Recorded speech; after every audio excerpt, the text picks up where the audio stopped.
So, this paper talking about CF and tetracyclines came out in 67, which was the same year that Doxy came out. And Doxy is also called Libramycin, and this was made by Pfizer.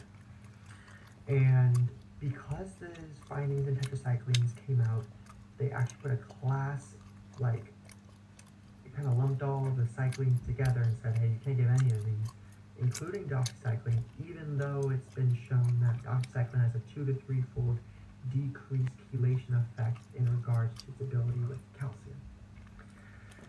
So we're kind of moving forward here with this new question, and this review article is kind of something that I wanted to go across, and this is out of the UK as well, and this is Cross et al.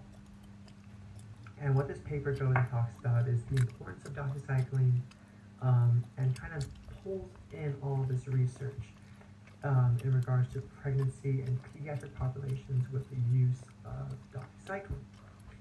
And they were able to pull down 140 different 140 different articles, and they just assessed and saw, is there really a prevalence here? Like, should we not be using Doxy, or is Doxy a good alternative for patients that have a lot of these rickettsial illnesses or malaria in different parts of the world so that they're able to treat it?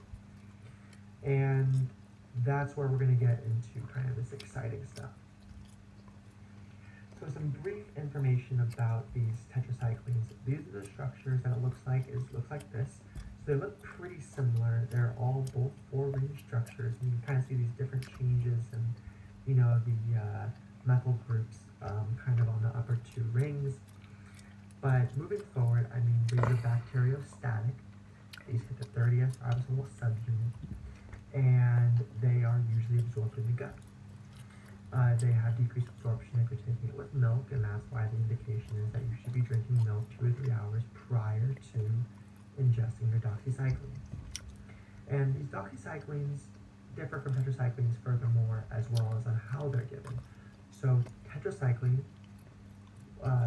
was given as a 4-time-a-day dose. So you have to take it 4 times a day. Doxy is a 1-time-a-day dose. So there's a little bit difference in how you're administering this as well. And so what this paper was looking at was the review articles, right? So there's 2 specific ones that I want to bring up regarding randomized controlled trials. And there are 2 kind of pooled retrospective studies that came through as well. So these retrospective studies were looking at potential teratogenic effects of Doxy. And they looked at like 60,000 kids in like this Hungarian pool. And they looked at 30,000 kids that were born in Tennessee. And they were not able to find really any effects of teratogenicity in doxycycline compared to like normal controlled infants. So that leads us to think, okay, well maybe this doxy kind of thing is a little bit blown out of proportion, which is what I'm trying to present to you as well.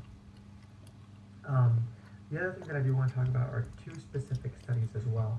And the first one is this American Indian Reservation study where children under the age of 8 were treated for Rocky Mountain spotted fever, and we know that this is a rickettsial illness that you can use doxycycline for. And when they looked at their controls, so they had 53 patients that they gave Doxy, and they had 213 patients that didn't give Doxy. And when they analyzed this data, they were not able to see that there was this tetracycline-associated tooth discoloration in the patients that were given Doxy. And this was analyzed through pediatric dentists who analyzed the tooth at that time for any tooth discoloration, incisors and molars as well, which is something that I guess other papers wanted to look at as well. The second paper was looking at a liquid dose of doxycycline for severe asthmatics, and in this, they were looking at a experimental group of 31 and a control group of 30.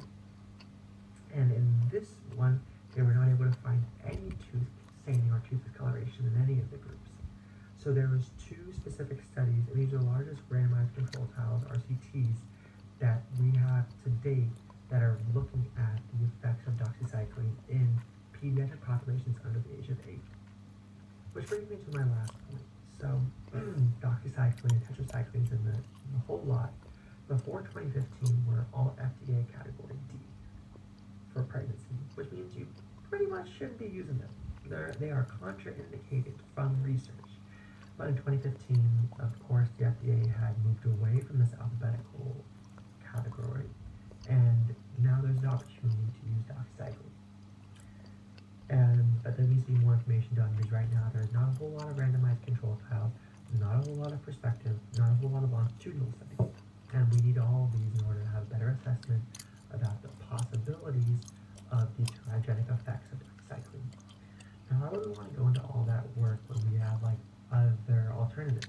So I said moxicillin you can already use for this Lyme disease, but so for doxycycline, it is a pretty effective medication. It has very good CNS penetration, which helps out with a lot of these CNS issues for like Lyme and such, which I guess you would still use ceftriaxone.